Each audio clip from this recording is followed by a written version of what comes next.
Instagram. O bom do Instagram é que a gente sempre pode colocar um filtrinho, né?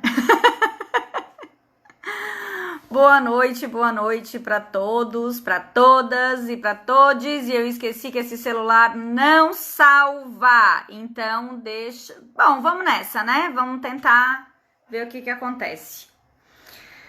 Vamos orar a Deus para que esta live fique salva, porque parece que mudou as configurações um pouquinho.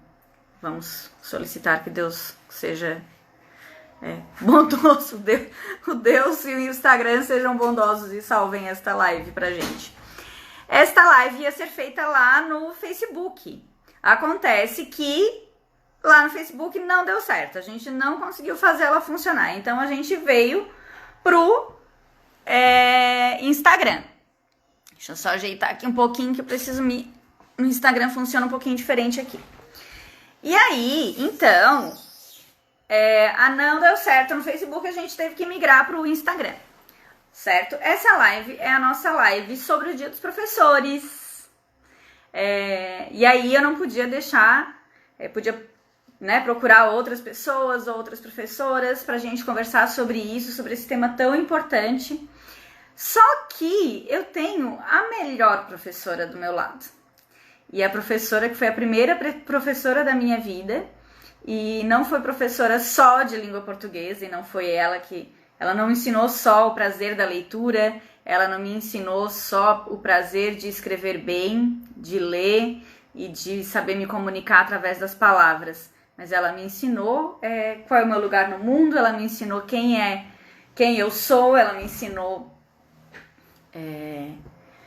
de onde eu vim, ela me ensinou como me colocar, enfim, ela me ensinou quem eu sou, me ajudou a me construir em quem eu sou.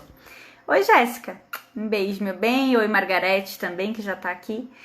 Então, essa live de hoje é com a minha mãe, professora por 35 anos. Então, ela já tá aqui com a gente e eu vou adicionar ela aqui na nossa conversa.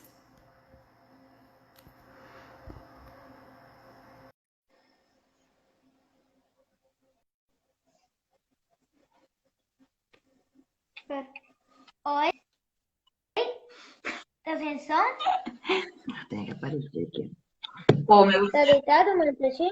Filho, tem que ser em pezinho, tá? Sim, eu tô ajeitando aqui com a boca. Tá. Mas tem como tirar o carregador ali?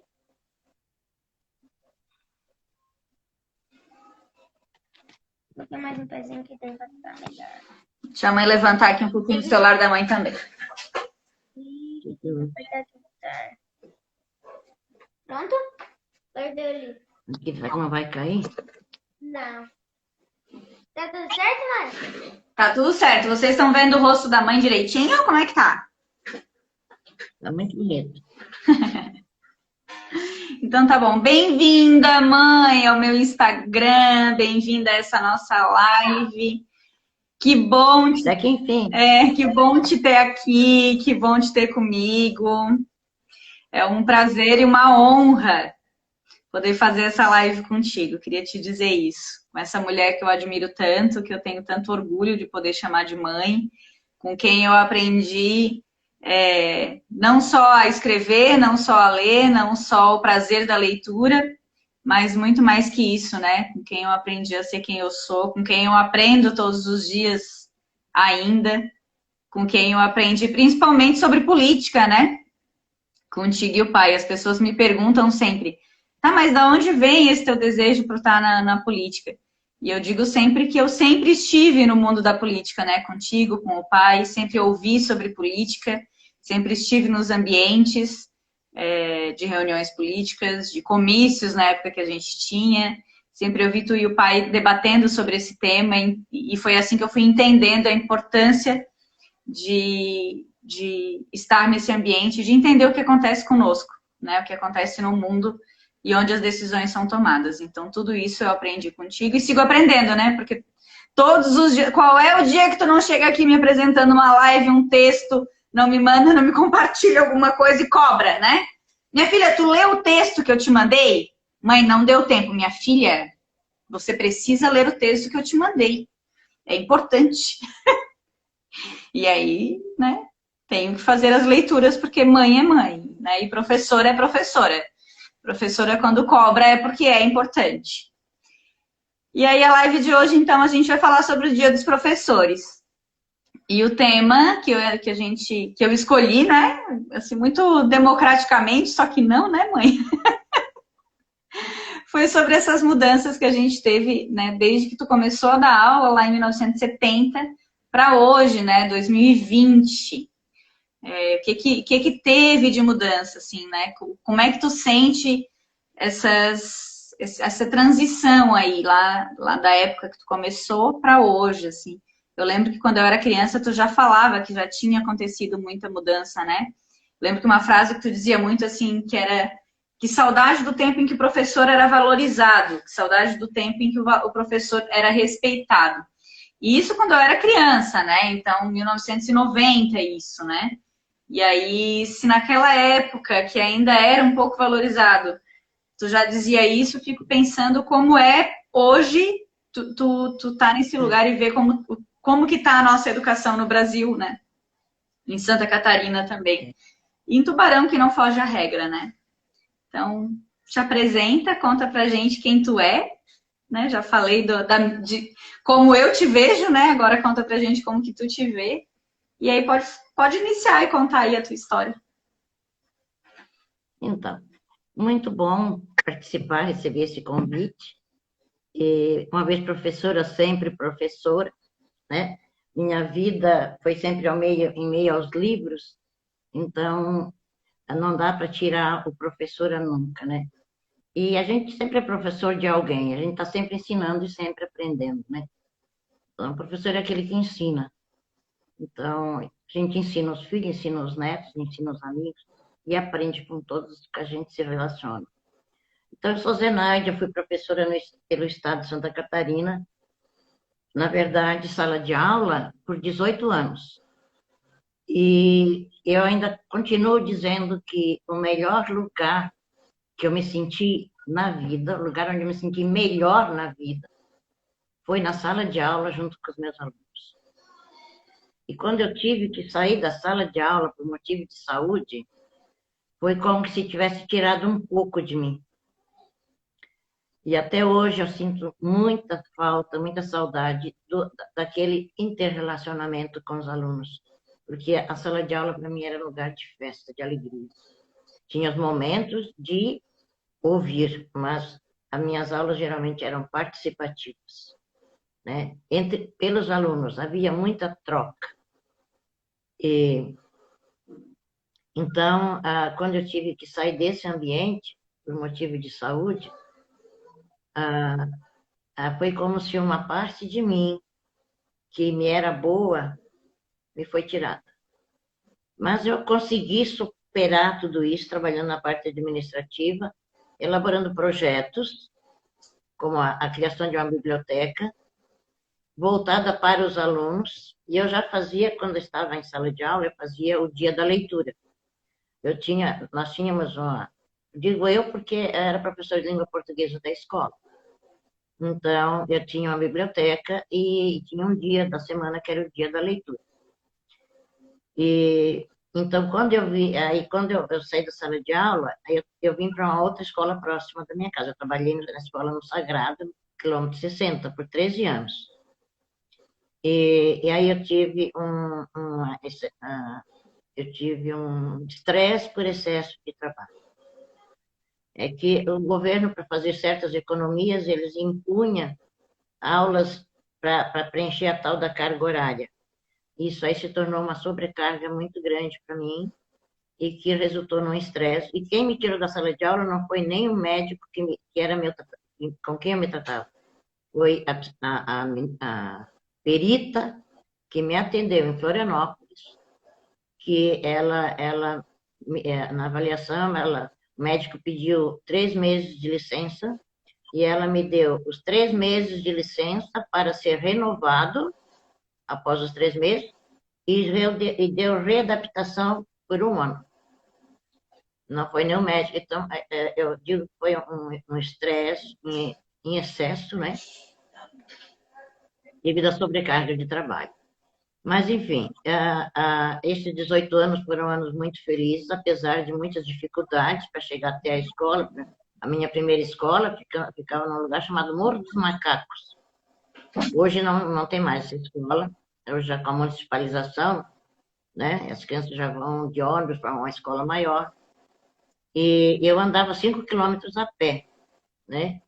Aí depois eu fui para uma outra escola mais próxima e aí facilitou, enfim. Aí veio a enchente de 74, que também interferiu muito nessa situação, enfim. As dificuldades que a gente enfrentava para chegar até a escola. Para uma outra escola que eu trabalhava, eu tinha que atravessar, a enchente levou o rio, levou a ponte, e aí tínhamos que atravessar com canoa. Quando o rio estava cheio, a canoa não atravessava, aí não tinha aula. Então, assim, foram anos assim bem difíceis aqueles. Mas o mais difícil que eu vejo na educação, tirando essas dificuldades pessoais, né, e da sociedade daquele momento, o que eu vejo de dificuldade na educação pública é que a educação pública, ela existe, de fato, após 1970, com a 5692. Até então, a escola pública, ela era pública de nome, mas não de fato. Né? Quem pagava a professora, que dava aula até o terceiro ano só, eram pagos pelos pais. Isso aí eu lembro do meu irmão mais velho, ele foi aluno né, ele fez até o terceiro ano, depois para fazer o quarto ano ele teve que ir para Pindotiba, ele ia a pé todos os dias para fazer o quarto ano, porque naquela escolinha só tinha o terceiro. Aí depois ela foi municipalizada, aí a professora era paga pela prefeitura, uma merrequinha. Tá? Inclusive, a professora morava na nossa casa para poder dar aula, porque ela era de Alto Pedrinhos. E aí depois vieram as irmãs para dar aula, foi construída uma escola em Pedras Grandes para ter aula, mas era até o quinto ano.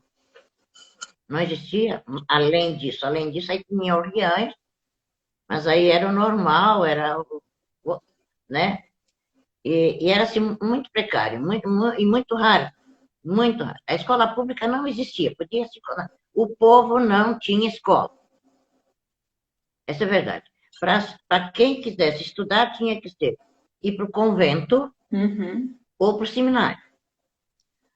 E tinha as escolas, como Deon, por exemplo, que não era seminário, mas era uma escola mantida por padres de cunho religioso.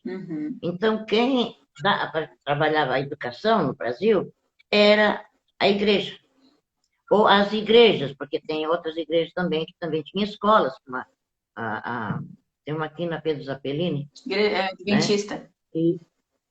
Né? Adventista. Então, na verdade, era quem se dedicava à religião e que criava uma escola, mas eram raríssimas. E esses alunos, para estudar nessas escolas, eram através de bolsas de estudo do governo. Ou seja, quem ganhava bolsa de estudo para estudar nessas escolas eram os apadrinhados políticos. Ou então gente que tinha dinheiro para poder pagar a permanência e o estudo do filho. Então, aí o povo não tinha escola. Tá? Passou-se a ter escola pública, de fato, a partir de 1970, com a criação da Lei 5692, que se estabeleceu o primeiro grau, que ia de primeira a oitava, obrigatório, e o segundo grau, que hoje é o tal do ensino médio, se eu não me engano. A nomenclatura muda, mas é a mesma coisa. As regras. E então, aí na 5692 tinha o segundo grau, né? E depois, então, tinha a universidade. E aí, o que aconteceu? A lei estabelecia que toda criança deveria frequentar a escola pelo menos até a oitava série.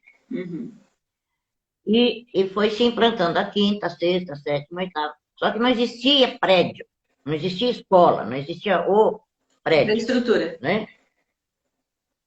Não existia a infraestrutura. Então, era aquelas antigas escolas que tinham até o terceiro e quarto ano, foram ampliando o número de alunos, mas não foi ampliado o banheiro, não foi ampliado nada, nada. Essa ampliação ocorreu, não em todas, mas na maioria, em 1995 a 98, quando eu trabalhei na coordenadoria nesse setor, e que aí, como eu sabia dessa realidade, por isso que é bom a gente passar pelas escolas todas, porque a gente conhece a realidade. Então, através de conhecer essa realidade, eu consegui, junto à Secretaria de Educação, a ampliação, a correção desse espaço. Porque aí depois veio televisão, veio computador, veio telefone, e não tinha onde se colocar tudo isso na infraestrutura. Fora a quantidade de pessoas também, né? A população aumentou muito, né? Sim, sim. Então, foi feito um trabalho muito intenso em termos da educação. Hoje ainda fiz um comentário lá no curso do professor Maurício, que foram 4 anos de muito investimento na educação em todos os sentidos. Sim. Né? Tanto no físico, como nos equipamentos, quanto o investimento com os professores. O que nós fizemos, o que foi feito, do que os professores participaram, de seminários de alto nível, de alto gabarito, com professores da Europa, professores europeus. Eu lembro que eu participei de alguns seminários, tinha um professor espanhol, e eram seminários que ele falava em espanhol e já era traduzido direto para o nosso fone em português, de altíssimo nível. Isso em 94, 95, Sim, né? Vamos lembrar 95 a 98. Vamos lembrar que isso hoje não é uma grande novidade, mas isso há 20 anos atrás era muita coisa, né? 20 as escolas... 30 anos. As escolas foram todas informatizadas com a chegada dos computadores. Então, era feita toda a ligação de escola, regional, Secretaria de Educação e MEC. Então, se um menininho lá de Rondônia viesse para Santa Catarina, na ficha dele a gente já fazia a transferência. Então, foi um movimento assim, espantoso naquela época. Foi muito trabalho, mas... Eu me lembro que eu era adolescente, né, mãe? Tava com 14 anos nessa época, né? 10, 12, né? E eu lembro da quantidade de trabalho, do volume de trabalho. Eu lembro que na época estavam duplicando a BR, né? E aí eram muitas viagens a Florianópolis, eram muitas viagens. Sair de manhã cedo, assim, tipo 4 horas da manhã e chegar meia-noite, porque eram muitas horas parada na estrada. Mas eu me lembro do teu prazer e da tua alegria, assim, cada vez que ia visitar uma obra, uma escola, e ela estava antes caindo aos pedaços, e no retorno ela totalmente transformada, né? E é muito triste, assim, a gente vê que... Ai, minha bateria está quase acabando. A gente vê que em muitas escolas esse trabalho não foi um trabalho continuado, né? A gente tem aí ainda muitas escolas em situação precária. E mesmo essa interligação, assim, das informações a gente tem perdido, né? A gente tem visto que isso está sendo desmontado. Deixa eu colocar o celular a carregar. E é um projeto, né? Assim como a gente teve um projeto de inclusão das pessoas nas unidades escolares, hoje a gente tem um projeto de retirada das pessoas das escolas, né? De evasão, e praticamente de evasão escolar, né? Um projeto de evasão escolar coletivo, com a precarização das escolas. Pode falar enquanto eu vou ajeitando aqui. Na verdade, tudo isso aí, essa situação da educação, quando ele diz que eu gasto com a educação jamais pode ser considerado gasto, porque a educação é investimento número 1. Precisa ser o investimento número 1. Nas famílias, a educação é o elemento que vem depois da alimentação. Dos pais, a primeira preocupação dos pais é alimentar. E tem 2, educar. Sim. E a escola, a primeira função é educar. E a segunda seria alimentar. Só que, devido à precariedade da situação econômica do Brasil, né, muitas crianças vão para a escola por causa da merenda. Sim. porque lá na escola tem comida boa. Pelo menos se Então, alimentam. praticamente, essa é a realidade E, do nosso público. e me diz uma coisa, como que é para ti hoje, assim, ver essa situação da desvalorização dos professores, né? A gente tem algumas declarações do governo federal e isso acaba reverberando. Quando a gente fala, assim, que existe uma fala de um grupo, né, de um grupo que tem um certo poder, que tem uma certa abrangência e de decisões, assim, né, um espaço de poder e decisão. A Laura está dizendo que está com saudade, mãe. Ah, sim. Responde que nós também estamos. Também estamos. Quando a gente tem um grupo assim que tem poder, que tem um espaço de fala, que tem lugar, que está no lugar de decisão e que demoniza o professor, que coloca o professor como um chupim, como que coloca o salário do professor como uma coisa exorbitante e o professor como uma profissão desqualificada, que são falas que a gente tem no governo federal, que são falas que a gente vê assim muitas vezes. Eu já vi até mesmo em entrevistas aqui em Tubarão, assim, quando falam que o piso do professor, que o salário do professor é um salário excelente, que o professor ganha muito dinheiro, e a Laura está aqui como presidenta do Sintermut, pode nos dizer isso, né? E que o salário do professor no município e no estado é uma coisa assim maravilhosa, e a gente sabe que não é essa a realidade, né? E que, portanto, não tendo que reclamar, temos que ficar muito quietinhos. Como é que tu te sente, assim, sendo que tu é uma professora, que eu lembro que tu dizia, né, quando a gente era criança, que houve um tempo em que o professor era valorizado e que ser o professor era ter uma vida confortável, era saber que teria uma vida confortável. E aí ver esse tipo de relato de desrespeito e saber que o salário do professor, o pagamento, né, a remuneração, a gente fala salário, mas é a remuneração por um trabalho prestado e que é uma remuneração muito inferior a que se deveria receber, né? Tem uma fala assim, né? As pessoas falam, porque o médico ganha muito, né? E devia igualar o salário do médico ao professor. Não, devia igualar o salário do professor ao do médico, do professor ao do advogado, do professor ao do juiz. Não é que o outro devia ganhar menos, é que o professor deveria ganhar mais, é que todos deveriam ganhar muito, né? Então, como tu te sente assim, e como uma professora aposentada realmente, né? Como ter essa realidade, né? De ter tido um salário tão e sendo defasado e precarizado ao longo do tempo.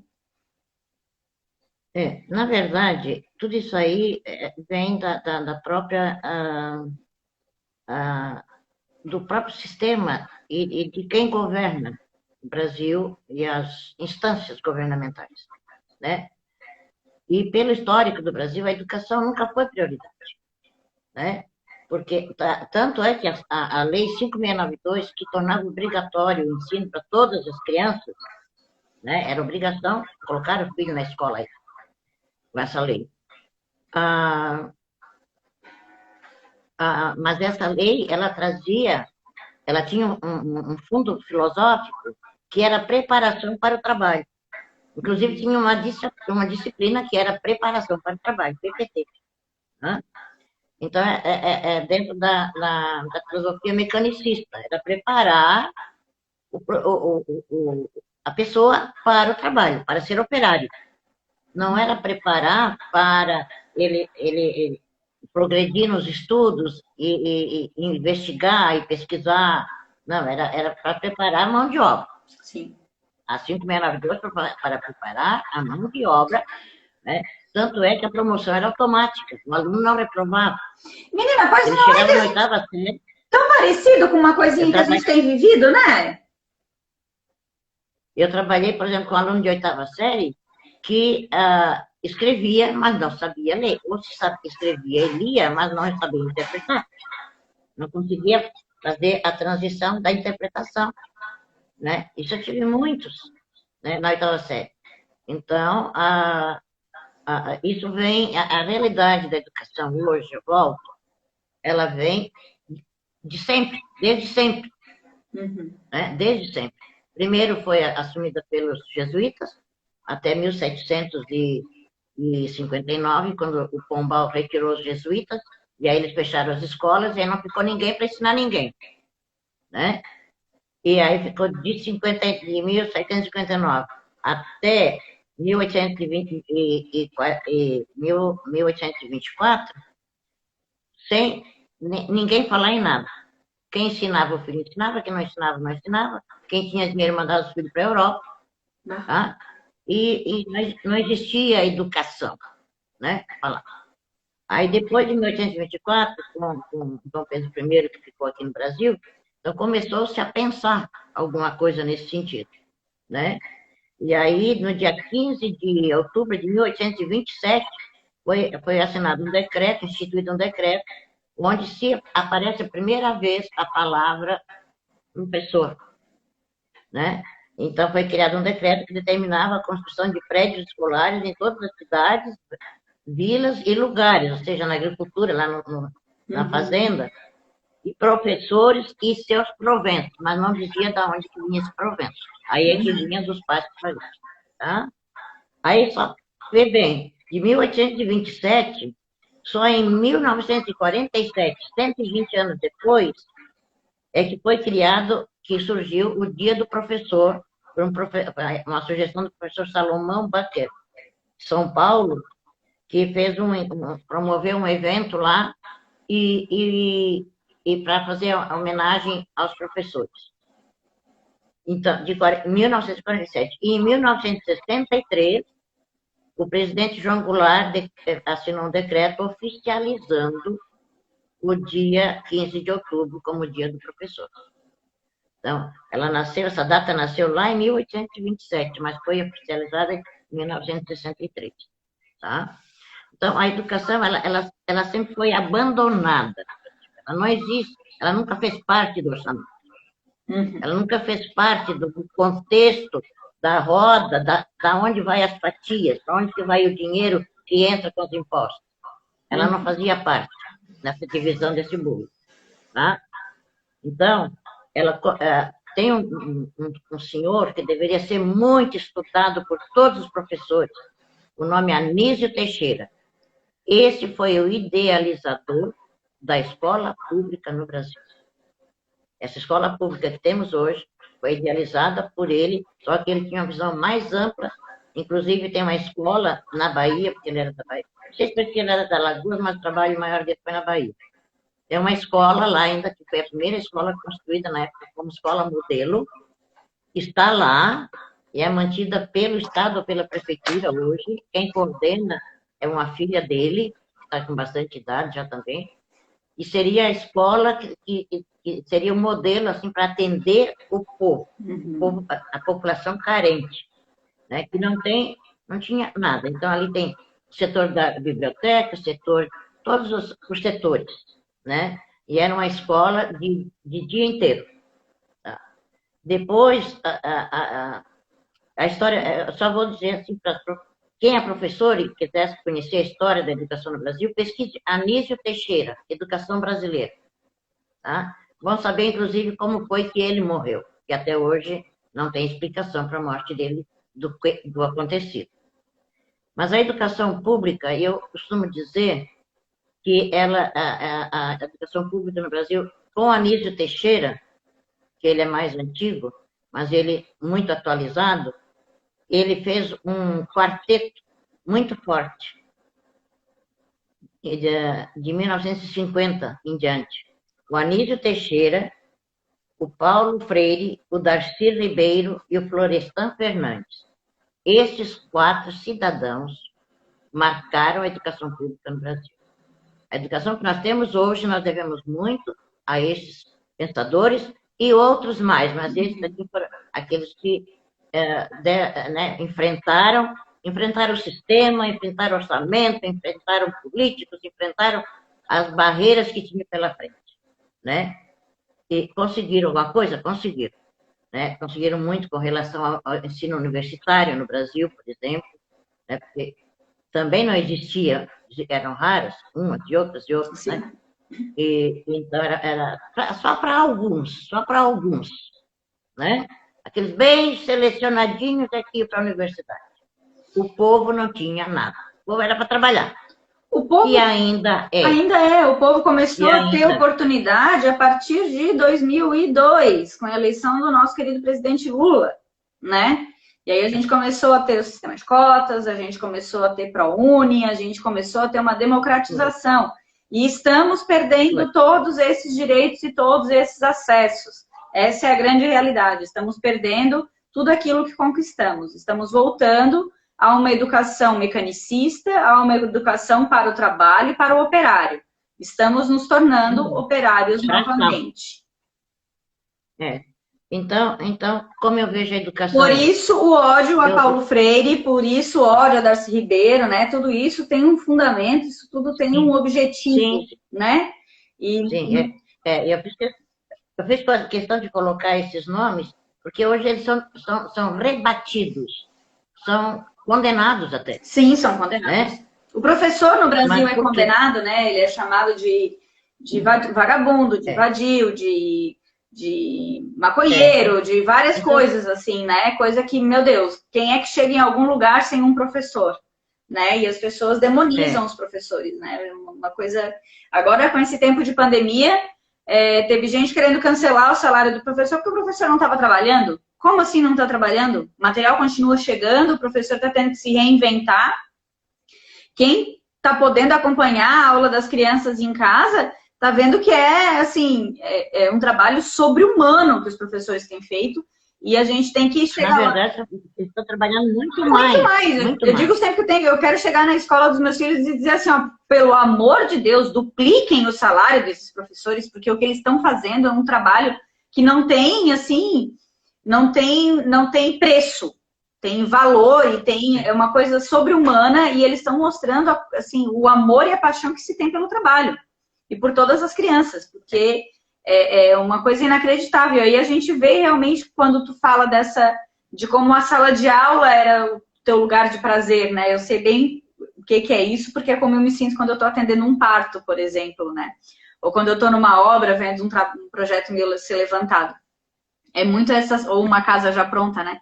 É muito essa sensação de prazer, assim. E aí a gente vê, quando os professores estão ali na aula online, eles ainda estão mais felizes do que quando eles estão gravando um vídeo, por exemplo, né?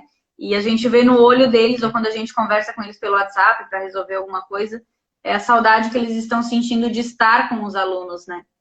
Então, essa relação do professor com a educação, ela é fundamental, e um bom professor precisa entender do processo educacional no Brasil para que possa ser essa revolução, né? Ser professor é um ato revolucionário, né? Ser professor é um ato revolucionário porque ele transforma a vida de todas as pessoas, né? De todas as pessoas que estão com ele. Olha quantas pessoas ele convive por dia, né? É muita gente. É muita criança. É muita vida que pode ser transformada. Muita vida que pode ser transformada. E ocorre a transformação. Eu lembro que eu trabalhava de 5ª a 8ª série, então recebia o aluno na 5ª série e terminava na 8ª. Então, a gente acompanhava aquele crescimento e a gente formava uma relação tão forte que era como se fosse filhos da gente. A gente era conselheira, a gente era amiga, a gente era como é que eu vou dizer? Era o apoio deles. E a gente acompanhava o crescimento físico, crescimento emocional, que vem bem na adolescência, o crescimento... cultural, né? Como ele ia adquirindo conhecimento e transformando aquilo. E eu trabalhava muito assim, aplicar para que aquilo servia. Quando eu explicava aquelas regras chatas, eu dizia, onde é que vocês vão empregar isso aqui? Eu explicava, lá vai acontecer assim, assim, assim. Vocês vão fazer uma redação, vai aparecer assim, assim, assim. Então, fazer a relação, senão ela ficava solta, não tinha sentido, né? Mas em termos de salário, de pagamento, de valor, não, até hoje no Brasil não teve ainda um pagamento por melhor que a prefeitura, como é que é, que divulguem que a prefeitura tal paga bem os professores, não é esse absurdo. O trabalho do professor é um trabalho de 24 horas. O aluno não sai da cabeça do professor.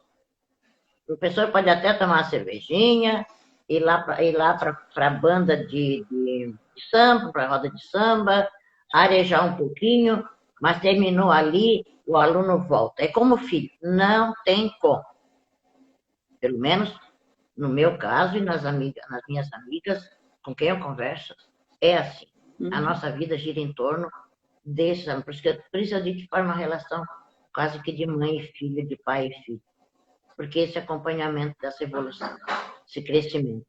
Então, o professor no mundo, dá a importância dele na formação do ser cidadão, né? Dá a importância na formação daquela sementinha que vai evoluir para se tornar um grande cidadão de bem, de caráter, de bons princípios, né? O professor tem muita influência nisso, porque é muito abrangente essa coisa, né? Então, no mundo, os professores deveriam ser tratados como no Japão. No Japão, o povo só faz reverência, aquele gesto assim, para o imperador e para os professores. Se um pai de aluno, se um idoso, se alguém encontrar, quem quer que seja, encontrar um professor na rua, ele para e faz a reverência. O professor é reverenciado no modo de se expressar da população e também no reconhecimento, para ele poder investir em mais conhecimento. Como que o professor vai investir em mais conhecimento se ele não tem nem o suficiente para comprar de roupa que ele gasta para trabalhar, para comprar de comida para a família, para alimentar a família, que ele também tem família? Se a casa dele está em falta de alguma coisa essencial, Sim. Como que ele vai estar bem para passar? Primeiro, como que ele vai estar bem, tranquilo emocionalmente, para ser uma alegria na sala de aula para os alunos? E como ele vai investir em mais conhecimento? Como? Se ele não tem, tudo custa, tudo é dinheiro. Por isso, houve governos que investiram muito na educação. Tivemos um governador, eu vou citar o nome dele porque ele foi muito importante no sentido de valorizar o professor financeiramente, no seu salário, na sua renda, para que ele tivesse isso que eu falei, que ele tivesse tranquilidade de vir para a sala de aula, que ele tivesse uma autoestima bem elevada, que ele estivesse tranquilo com as suas contas financeiras, né? Foi o governador Jorge Bornhaus. Nos meus 18 anos de professora de sala de aula, eu corrigi que falasse no começo, 35 anos.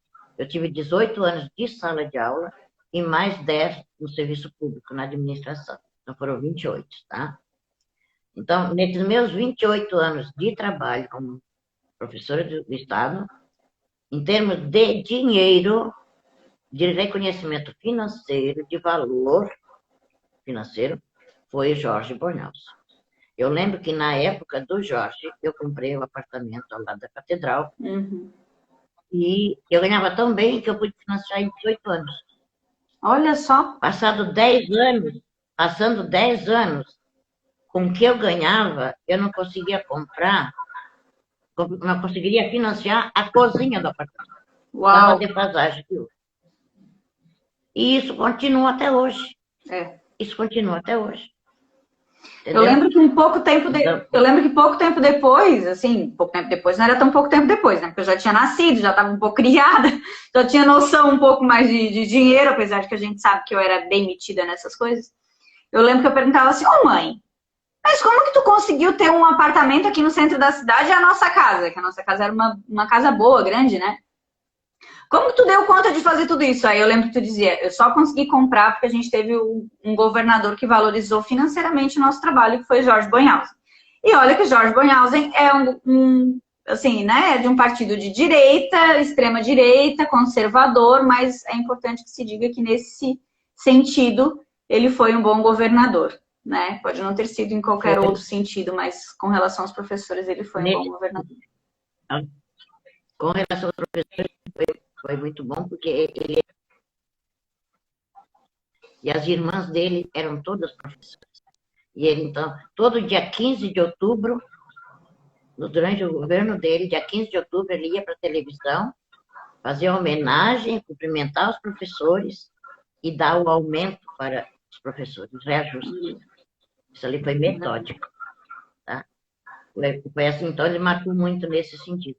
Depois veio Conde Reis, o lema dele era governar, era encurtar distância, era construir estrada, faltar estrada, e houve uma debandada do magistério que foram para outros setores do Estado, foram para a segurança, foram para a fazenda, foram para o INSS, porque não dava para sobreviver com o salário da educação. Mas foram para o Banco do Brasil, para a Caixa Econômica. E aí a gente volta para um governo que não olha para as pessoas, que olha para o capital. Tá travando.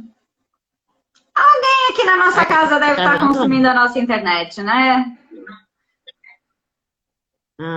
Já vem. Espera aí que eu já venho. Tá cortando um pouquinho.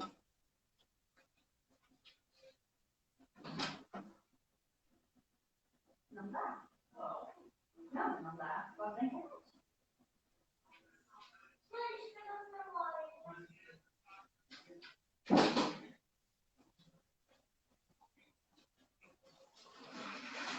Voltei. E aí, quando entrou o Conde Reis, a gente volta a ter governos aí que se voltam ao capital, que se voltam a tapar buraco de rua, né? Porque é uma coisa que tem que ser, né? Eu até entendo, assim, né? Desenvolvimento econômico, né? Quando a gente fala de rua, a gente está falando de trânsito de produtos, de escoamento de produção, a gente está falando de emprego e renda, né? Geração de emprego e renda também, mas a gente precisa lembrar que para ter geração de emprego e renda, as pessoas precisam saber trabalhar, elas precisam ter conhecimento do que fazer. E isso a gente só consegue primeiro com a educação. Mãe, a nossa live era para ter durado 13 minutos. E nós estamos com 44. Daqui a pouco o nosso Instagram nos corta. Então... O Instagram vai até 1 hora. Temos 15 minutos. Você quer fazer uma live de 1 hora, mãe? Era para ser 15 minutos. Quer aproveitar? Já que estás aqui, vamos aproveitar. Já que estamos aqui, vamos aproveitar. E tem 27 pessoas nos acompanhando, 28. Então, beijo para todas, meus amores. O que eu quero colocar agora no final é o seguinte. A situação da educação no Brasil, ela só vai ser resolvida quando for construído um plano de governo de Brasil. Que não é um plano de governo entre o presidente A, B ou C. O plano é este. O tantos por cento para a educação é esse, para a saúde é esse, para cada setor tem que estar determinado já por projeto de Brasil. O Brasil nunca teve um projeto de nação. O povo brasileiro não ama o Brasil como outros povos amam. Tá? A maioria quer se arrumar. Como é que é? Não era piada, uma crítica, uma sátira, né? Que tinha na Praça é Nossa, de um que era político que dizia que ele queria era se arrumar. Então, mas criou no brasileiro essa mentalidade que foi desde o começo de explorar o Brasil, tirar o que é do Brasil, levar para mim, e foram vindo pessoas, foram vindo imigrantes, foram vindo outros e mais outros, e aquela ideia pregnou e foi repassando. Então, é preciso, eu vejo que o Brasil precisa, nessa virada de século, esse rebuliço todo que está acontecendo no Brasil não é de graça, é para que o povo acorde que precisa realmente. Ou nós construímos uma nação e olhamos o povo de maneira igualitária, ou essa nação vai se acabar e vai ser dividida. Sim. O que é bem possível. Assim como dividiram todo o Oriente Médio, dividiram toda a Europa lá, depois da Segunda Guerra Mundial. Então, não estou dizendo que vai ter uma guerra aqui, mas ou é que para formar uma nação precisa ter povo, e povo que goste dessa terra, que goste desse chão, que goste desse ar, que goste desse rio, que gosta das coisas que esse território tem. Sim. E a manifestação que a gente está vendo não é disso, é o contrário. Sim. Então, ou esse povo abraça esse Brasil e constrói um Brasil para todos, dentro de um programa de Brasil, que entre o presidente que for, de que partido for. É isso aqui que tem que seguir. Uhum. Essa aqui é a nossa. Aí acaba com esses puxadinhos de lei para cá, puxadinhos de lei para cá. Uma coisa sintetizada, a educação é a prioridade. Primeiro, a alimentação, porque tem que alimentar para viver. Segundo, a educação para sobreviver espiritualmente. Tá? Depois vem saúde, depois vem outras coisas, vem as outras coisas. Mas a primeira é a alimentação, que vai ajudar na saúde. Está bem alimentado, não fica doente. É verdade. E a educação, que é a cultura, que é o alimento espiritual, que vai desenvolver a alma dessas pessoas. Cultura e desenvolver educação a são espiritualidade, formar o caráter, formar os princípios, né? Ser um bom cidadão, respeitador. Respeitador. Palavra que falta no Brasil hoje chama-se respeito. Ninguém mais respeita ninguém. É preciso conjugar novamente o verbo respeitar. E ladainha, assim. Eu respeito, rogai por nós. Eu respeito, rogai por nós. Porque o respeito sumiu. Verdade. De todos os lugares, seja o ambiente que for. Entre vizinhos, entre amigos, entre colegas, entre familiares, entre todos. Ninguém respeita mais nada. O respeito caiu de moda. E se não, só o respeito pode trazer a tranquilidade novamente para a nossa nação.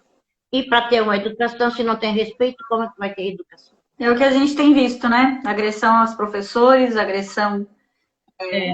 alunos agredindo professores, pais agredindo professores, né? Um desrespeito coletivo, né? Então, um desrespeito a todas as pessoas.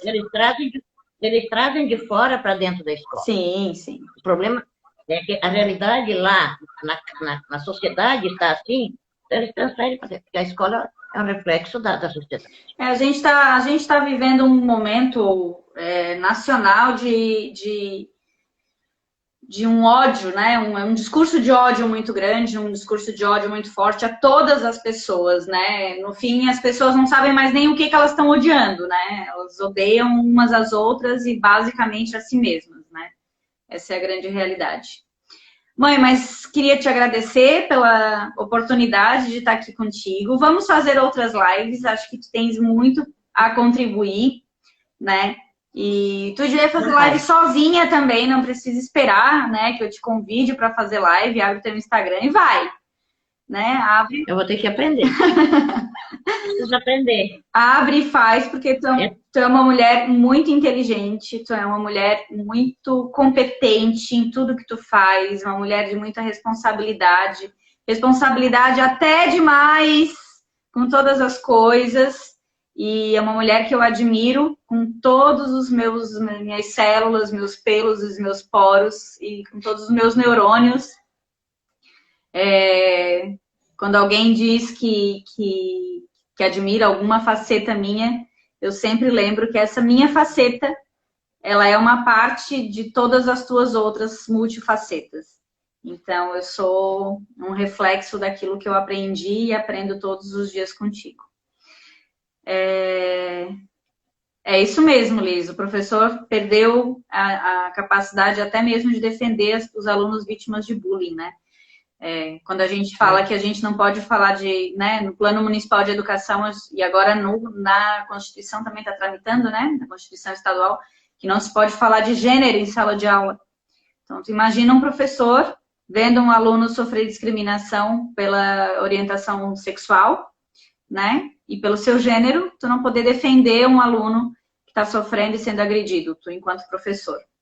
Né? Então, assim, tu perder essa possibilidade, essa autonomia, né? Em termos de lei, assim, a lei te proíbe de fazer isso, a lei te proíbe de fazer essa abordagem.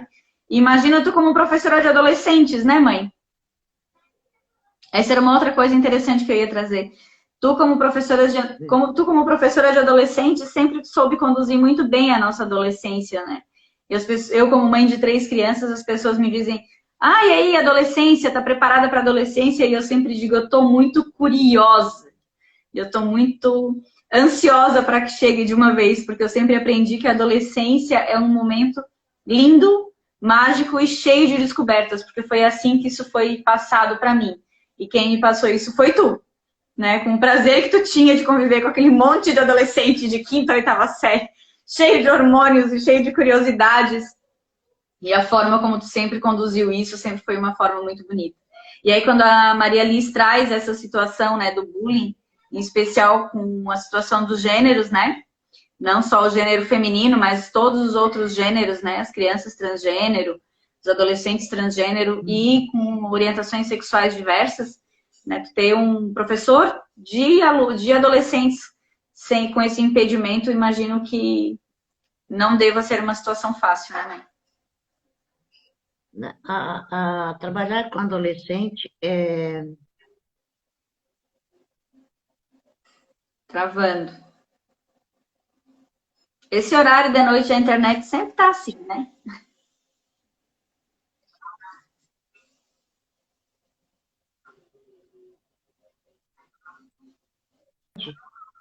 Tu consegue abraçar essa ebulição e entrar no mundo deles e mostrar para eles que aquele mundo que eles não estão gostando, que geralmente eles não gostam daquilo que está acontecendo, que tudo aquilo é maravilhoso. É mostrar para a criança, para o adolescente, que aquilo ali é uma beleza da vida. É a beleza da vida se mostrando. Né? E era assim que eu tratava os alunos. Trabalhava dentro dos textos e eu chegava até lá. Né? É a fase... Eu tive proposta para trabalhar em escola de segundo grau. Eu não quis. Eu preferi ficar com os meus alunos desabrochando. Os desabrochantes. Né? Porque esse desabrochar é o desabrochar de tudo. Inclusive de orientar no sentido de buscar mais conhecimento, mais cultura, de se engajar nessa busca, né? E, então, trabalhar com adolescente foi sempre muito bom, muito prazeroso para mim. Eu tinha mais uma coisinha para dizer. O que eu quero dizer é o seguinte, no encerramento. Professor não pode ser tolhido em sua sala de aula. Isso não podemos admitir de jeito nenhum, professores da ativa e os inativos. Isso, gente, tem que ser feito uma manifestação para os deputados, para os senadores, que eles tirem isso da lei, ou não permitam que o professor seja boicotado em sala de aula, ou sejam gravados, ou sejam filmados, ou sejam feito, sei lá o quê. O professor é livre, é dono da situação, ele tem responsabilidade. Quando ele assume, ele tem responsabilidade pelo que ele sabe e pelo que ele vai passar para os alunos. Então, ele pode responder até para a Secretaria de Educação. Agora, não vem o Joãozinho da Silva dizer para o aluno filmar o professor para levar lá para ele, para botar na televisão. Isso está tudo errado, gente. Isso não pode ser permitido. Não pode. Isso aí tem que ser feito uma manifestação através de e-mail para deputados, para senadores, para essa gente que está lá tratando desses absurdos, tá? Porque o professor, ele é dono da situação na sala de aula. Disso não se pode abrir mão, porque na sala de aula nós estamos ali expostos para qualquer questionamento que vier. E o aluno faz um questionamento e fala, isso não posso responder porque é ideologia filosófica, ou ideologia religiosa, ou de cunho religioso, ou de cunho esquerdo, direito, ou do meio, ou de cima, ou de baixo. Não pode, gente, isso não pode. O professor tem que estar livre para responder as questões, as angústias, as preocupações, as ansiedades dos alunos. E eles não podem boicotar isso aí. Não pode. Essa é a mensagem que eu quero dizer, que mesmo estando inativos, mas nós temos no nosso coração, no nosso ser, a nossa vivência de professor, continuamos professores, precisamos lutar pelos professores que estão vindo e as gerações que estão vindo, que vão precisar desses professores livres. Sim. E para esbanjar o conhecimento que tem, para passar para os alunos. Tá? Espalhar conhecimento. Espalhar conhecimento, transmitir conhecimento, não é fazer cabeça de ninguém. Não é manipular ninguém. Não é colocar ideologia de ninguém. Joga o conhecimento. cada um pega seu modo. Isso mesmo. Cada um pega o seu modo e vai se aprofundar naquilo que interessou mais. E é dessa forma que faz a educação. É isso mesmo. Muito obrigada. Muito obrigada para quem acompanhou. Muito obrigada pelos elogios. Eu vi alguma coisinha aí muito rápido, não li muito. Estou aqui à disposição, quando quiser. Nessa pandemia a gente tem falado pouco, então quando a gente tem um espacinho para falar, a gente não quer parar mais de falar. Tu nem gosta de falar Aí a também? gente quer voltar para a sala de aula para falar bastante. Não tem sala de aula mais para falar, então a gente fala aqui. E convido quando quiser, que estou aqui, tá bom? Tá certo, mãe. Um beijo. Obrigada por estar aqui, por compartilhar tanta sabedoria, por compartilhar tanta experiência e por tanta generosidade. A gente marca outras, mãe. Pode deixar que a gente faz outras. Foi muito gostoso estar aqui contigo. Muito bom. Muito obrigada pelas palavras que tu colocaste para mim. Eu às vezes nem imagino que eu tenha marcado com tanta, mas tá aí, eu acho que marcou mesmo. A modéstia, a modéstia. Então que bom, né? Que deu tudo certo. Estamos aí. Está dando tudo certo. Está dando tudo certo. Estamos aí. Um beijo, abraço mãe. para todo mundo. Beijo. Boa noite, Beijo, pessoal. Eu vou deixar disponível, se Deus quiser, o Instagram vai deixar disponível o vídeo no IGTV e aí vou disponibilizar também no YouTube e no Instagram, no Facebook. E quem quiser o link para distribuir para as outras pessoas, acho que foi uma live muito gostosa, muito boa. Muito orgulhosa da minha Eu agora vou assistir. Eu vou assistir. Muito orgulhosa da minha mamis. E aí a gente espalha a palavra da educação com qualidade, da educação justa e igualitária para as outras pessoas. Beijo, boa noite. Amanhã tem live no Facebook com a Elisandra. E aí, 13 minutos. Não vai ser de uma hora e pouco. Beijo, pessoal. Beijo, beijo.